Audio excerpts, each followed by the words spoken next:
안녕하세요. 잡시광입니다. 아스날 킬러답게 매서운 발끝을 자랑한 손흥민이지만 승부를 뒤집기엔 시간이 부족했습니다. 토트넘은 28일 영국 런던의 토트넘 호스퍼 스타디움에서 열린 2023-24 잉글랜드 프리미어리그 35라운드에서 잉글랜드 프리미어리그 최고의 라이벌전이자 격렬한 더비로 꼽히는 북런던 더비에서 아스날의 2대3으로 무릎을 꿇었는데요. 결과는 패배였지만 손흥민은 약 한 달 만에 골맛을 보며 당당하게 위력을 과시했습니다. 지난 3월 31일 루턴 타운전 결승골이자 리그 15호 골 이후 4월에 치러진 4경기 가운데 마지막 경기에서 골을 추가하면서 분위기 반전에 성공했습니다. 사실 경기 이전부터 손흥민을 향해 높은 관심과 많은 기대가 몰렸는데요. 아스날은 경기를 앞두고 공개적으로 토트넘이 우리를 상대로 넣은 최근 12골 중 손흥민 혼자 6골 2도움으로 8골을 이끌어냈다며 손흥민을 경기의 1호 대상으로 꼽고 집중 견제를 했습니다. 실제 손흥민은 아스날과의 지난 19번의 맞대결에서 7골 2어시스트를 올리며 아스날 저격수다운 모습을 보여왔는데요. 지난해 9월 아스날과 브라운드 원정 경기에서는 멀티골을 터뜨리며 무승부를 이끌어내는 뛰어난 활약을 펼친 바 있습니다. 단일 시즌 북런던 더비 홈 원정에서 모두 골을 기록한 선수로 이름을 올리기도 한 손흥민인데요. 손흥민은 오늘 경기로 리그 18경기, 리그컵 2경기, 통산 20번의 북런던 더비에서 8골 2도움을 기록하게 됐습니다. 손흥민보다 북런던 더비에서 많은 득점을 기록한 선수는 양팀 통틀어 해리케인, 아스널과 토트넘에서 모두 뛰었던 엠마누엘 아데바요르, 무패 우승 멤버 로베르 피레스뿐으로 8골을 기록하게 된 손흥민은 4위 피레스 뒤를 한 골차로 바짝 쫓게 됐습니다. 머지않아 피레스와 함께 북런던 더비 득점 공동 3위에 오르게 됨은 물론 2위 아데바요르 기록까지 넘볼 수 있게 됐는데요. 다음 시즌 북런던 더비에 더 큰 기대를 모을 수 있게 됐습니다. 한편 손흥민은 오랜만에 득점을 기록하며 웃었지만 이날 어시스트를 추가하지 못하며 커리어 3번째 텐텐클럽 가입을 다음 경기에서 노리게 됐는데요. 올 시즌 16골 9어시스트를 기록 중인 손흥민은 앞으로 도움 1개를 추가할 경우 3년 만에 10골 10도움을 달성하게 됩니다. 역대 잉글랜드 프리미어리그에서 텐텐클럽을 3차례 이상 달성한 선수는 웨이 루니, 에릭 칸토나, 프랭크 램파드, 디디에 드로그바 그리고 현역 선수로는 리버풀 핵심 모하메드 살라 하나로 여태껏 단 5명밖에 없습니다. 토트넘이 올 시즌 마지막 6경기만을 앞두고 있는 가운데 손흥민이 그 어렵다는 텐텐클럽 가입을 해내며 또 한 번 잉글랜드 프리미어리그 역사를 새로이 쓸 수 있을지 많은 기대가 몰리고 있는 상황입니다. 아스날전 아쉽게 도움을 기록하진 못했지만 공격 포인트를 달성하며 폼을 끌어올렸다는 점에서 고무적이라고 할 수 있습니다. 손흥민은 아스날과의 경기에서 최전방 공격수와 왼쪽 측면 공격수를 90분 동안 오가며 토트넘 공격을 이끌었는데요. 데얀 쿨루세프스키, 티모 베르너가 양쪽에서 손흥민을 도우며 함께 골 사냥에 나섰습니다.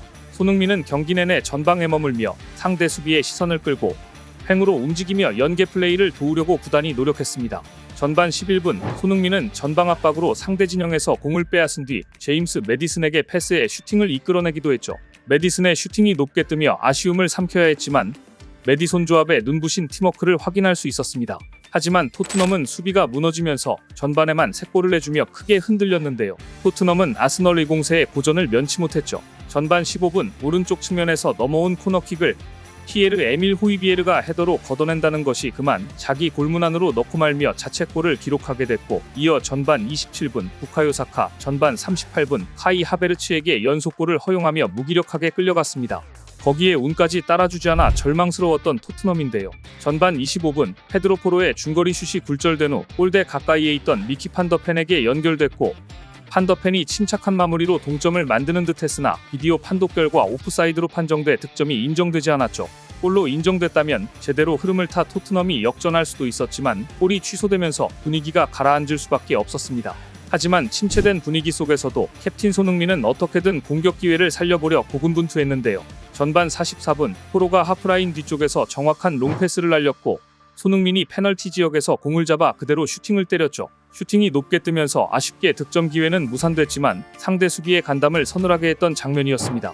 이어 후반전도 포기하지 않고 투혼을 불태우며 추격 의지를 보인 손흥민인데요. 손흥민은 후반 들어 왼쪽 윙으로 포지션을 옮긴 후 적극적인 움직임을 선보였습니다. 그러나 쉽게 득점이 터지지 않았고 답답한 순간이 이어졌죠. 그럼에도 꾸준히 골문을 두드리고자 했던 토트넘은 후반 19분 결실을 보았습니다. 아스날 다비드라야 골키퍼가 백패스를 받은 후 패스한 것이 너무 약해 바로 골키퍼 앞까지 올라와 있던 토트넘 크리스티안 로메로에게 막혔고 골키퍼와 1대1 상황에서 로메로가 침착하게 오른발로 밀어넣으며 추격에 나섰습니다. 이어 손흥민이 해결사로 나서며 고삐를 당겼습니다. 후반 42분 벤 데이비스가 상대 수비에 걷어차이며 페널티킥을 얻어냈고 키커로 나선 손흥민이 긴장된 순간에도 불구하고 침착함을 보이며 오른발킥으로 강하게 아스날 왼쪽 골망을 흔들어 2대3까지 따라붙었는데요. 아스날 골키퍼 라야가 방향을 예측하고 몸을 날렸으나 볼을 잡기에는 속도가 너무 빨랐고 속수무책으로 당할 수밖에 없었습니다. 손흥민은 페널티킥에 안 좋은 기억이 많았는데 수싸움보다 파워로 징크스를 극복했다는 점에서 의미가 있는 장면입니다. 하지만 야속하게도 시간이 얼마 남지 않았고 승부를 뒤집기는 어려웠습니다. 토트넘은 추가 득점에 실패, 패배를 피하지 못했고 4위 아스톤빌라와 격차를 좁히는 데 실패했습니다. 최종적으로 결과는 졌지만 손흥민의 경기력은 현지에서 높은 평가를 받았는데요. 이날 풀타임을 뛴 손흥민은 한 골 외 슈팅 2회, 슈팅 정확도 50%, 패스 성공률 96%, 기회 창출 1회, 볼터치 32회 등으로 활약했는데 영국 현지 매체 이브닝 스탠다드는 손흥민에게 팀 내 두 번째로 높은 평점 7점을 부여하며 손흥민은 토트넘에 희망을 주는 페널티킥을 침착하게 성공시켰다고 호평했습니다.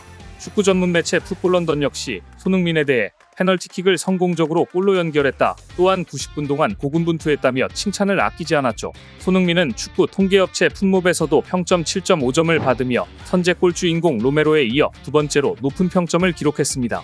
토트넘에서 득점, 도움 모두 1위를 달리고 있는 명실상부 토트넘 에이스 손흥민은 아스날과의 경기를 앞두고 팀 내에서 유일하게 올해의 팀 후보에 선정되는 영광을 누리기도 했는데요. 그는 잉글랜드 프리미어리그와 일렉트로닉아츠 스포츠의 FC24가 함께 선정하는 올해의 팀 후보 명단에서 평점 94를 받아 20명 중 8번째로 높은 점수를 부여받았습니다. 또 최근 잉글랜드 프리미어리그 260골로 역대 최다 득점자이자 레전드인 앨런 시어러에게 극찬을 받기도 한 손흥민인데요. 시어러는 BBC 매치 오브 더 데이 탑10 팟캐스트에 출연해 손흥민은 올 시즌에도 더 발전했다. 케인이 떠났을 때 토트넘의 모든 선수들이 앞으로 나올 기회가 있었다. 그중에 손흥민이 해냈다. 손흥민을 정말 훌륭한 활약을 펼쳤다. 올 시즌 놀라운 모습을 보여줬다며 찬사를 보냈습니다. 최고의 전설이 감탄할 수밖에 없이 이번 시즌 16골 9도움으로 토트넘 공격의 알파이자 오메가 역할을 해내고 있는 손흥민인데요. 케인이 빠진 상황에서 손흥민이 활약이 없었다면 토트넘은 큰 어려움을 겪었을 것입니다. 그리고 시즌 끝자락 유럽축구연맹 챔피언스리그 진출권 확보를 위해 손흥민에 더 많은 기대를 걸고 있는 토트넘입니다. 토트넘은 2주 전 뉴캐슬 유나이티드와 원정 경기에서 0대4로 패한 데 이어 2연패를 당하며 18승 6무 9패, 승점 60으로 5위에 머물러 있는데요. 최소 4위를 확보해야 하는 상황 속 4위 아스톤빌라와 승점 7점 차를 두며 불안해하고 있죠. 토트넘이 아스톤빌라보다 2경기를 덜 치렀긴 하지만 남은 경기가 어떻게 될지 모르는 상황에서 초조할 수밖에 없는 상황인데요. 더군다나 앞으로 지옥 같은 일정을 앞두고 있기 때문입니다. 토트넘은 14일을 쉰 대신 5월 3일에 첼시 원정, 6일에는 리버풀 원정, 그리고 11일에는 벌리와 홈경기, 15일에 맨체스터 시티와의 홈경기 등 소위 빅6로 분류되는 팀 중 3팀과 짧은 기간을 두고 경기를 치러야 하는데요. 18일간 5경기의 혹독한 일정 속에서 토트넘이 과연 버틸 수 있을지가 관건입니다. 경기의 중요성이 커지면 커질수록 토트넘의 손흥민 의존도는 높아지고 손흥민의 발끝에 엄청나게 기대를 걸고 있는 모습인데요. 위기의 순간 손흥민이 토트넘을 구하고 영웅이 되어줄 수 있을지 많은 기대와 관심이 모이고 있습니다. 토트넘과 손흥민의 미래는 어떻게 될까요? 다음 경기 소식으로 돌아오도록 하겠습니다. 시청해주셔서 감사합니다.